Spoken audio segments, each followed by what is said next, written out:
Hello, fellow humans, and welcome to the Chrysler K and the IS2SH. Now, they are in the shop as of now, and, don't buy them. That's very obvious at this point. Get the T4 E2 instead, and if T4 E2 isn't in the shop anymore, then get the time machine and go back and then buy it. Because why would you get this when you can get a tank that is massively better for, well, just 1,000 gold more? Now, 10k for both of those might sound like a decent deal, but it really isn't, because you're buying one tank and a waste of metal.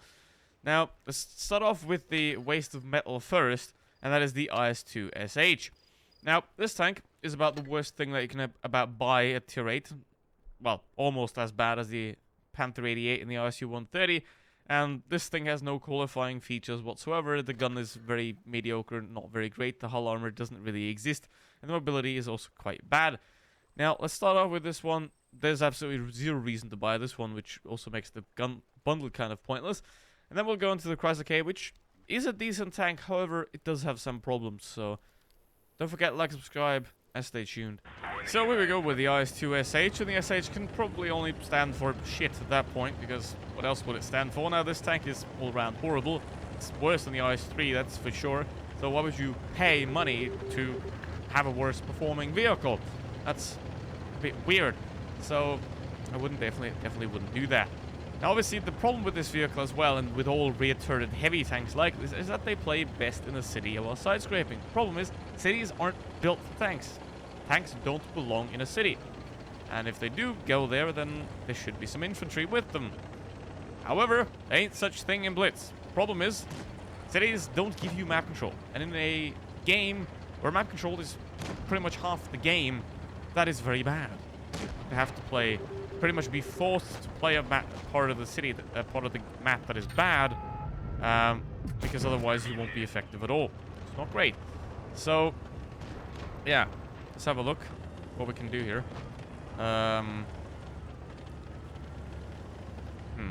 Nope. Might be able to hit that, but probably not, because this tank's accuracy doesn't really exist. So that is another downside. Obviously, you have 2,000 DPM, but you don't really, because for that, you have to actually penetrate and you also hit your shots, which is going to be very, very unlikely with this vehicle. So, I have to let him pass, and there we go. I have done damage. Nice. Okay, the VK is going to die. The Pantera should be dying as well. It is now time to turn around, go for these two, ideally. So look at that turn speed. Boom. It's not even like the 113 where it's a good boat, it's just a bad boat. And now, obviously, if you turn around a corner with this vehicle, you send your track wheel and your armor first, and then you can shoot. Which is also another great thing. It just makes it very inconvenient to play, and a bad tank that's also inconvenient, that is really not good. Now, the Chrysler K is a bit of a different story. It's still inconvenient. However, it isn't bad, so that's a bonus. But then again, I still wouldn't buy that vehicle either. So, yeah. Okay, let's have a look at the WZ here. Obviously, this is not great. I'm going to have to reload.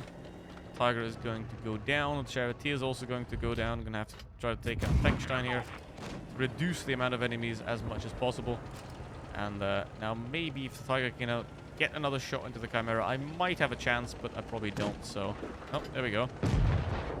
Chimera. Can I actually pen this? Yes, I can, but he had a shot, so that's unfortunate.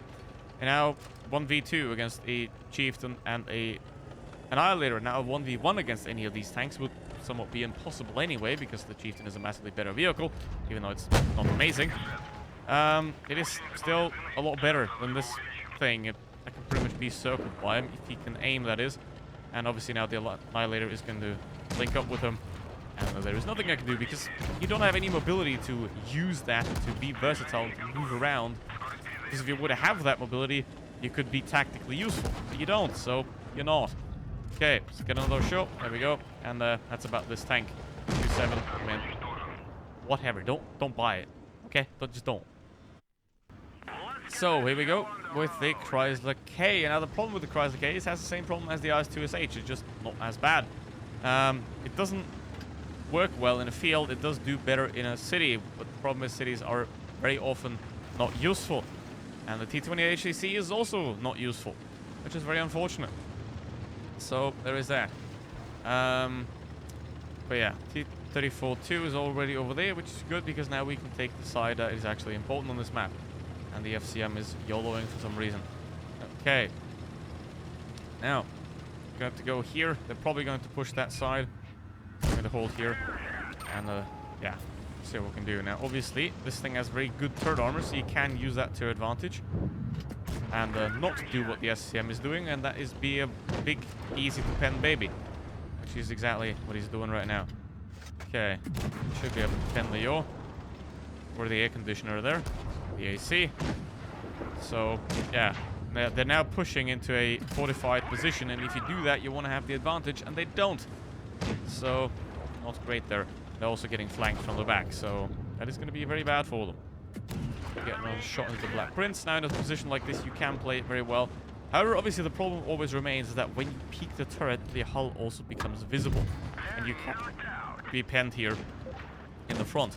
It's not great. So ideally, you want to side scrape. Problem is, obviously, side scraping is very few positions where it's actually 100% effective, and most of those positions are in spots where you don't necessarily want to be.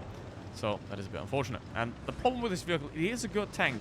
However, you spend most of your time fighting the tank's downsides rather than using the tank's advantages. You know, like the rear turret, or like the non-existence of gun depression over the front of the vehicle. It doesn't have 10 degrees, but it's only over the side of the vehicle where it's actually useful. So that is great. There, obviously, and you have to be busy fighting the downside of the vehicle. Do I recommend it? Not really, because the T-42 was in the shop, and it is a massively, massively better vehicle. And if you didn't pick up that one, why would you pick up this one now? Well, there is absolutely no reason to do that whatsoever. So, yeah, obviously, front armor is very thick. You can't keep it wiggling. If you do that, then you are going to be very, very well equipped in that sense. You're going to have to spin around. It does turn relatively fast as well. So this is like the 215B at tier 8 if it gained a lot of weight and weren't nerfed, I guess. So there is that. Now obviously you can still be penned to a low plate and also to the sides. But yeah. Space kill tier 7. That ain't gonna make a difference. That's somewhat of a decent game as well. And that's why you don't go city. So yeah. I wouldn't recommend either of them. They're clumsy. They're not very great. However, the Chrysler K is somebody, if you're a weird person, then that you can definitely consider the vehicle. So with that said, that's it for today. Thank you very much for watching. See you next one. Goodbye.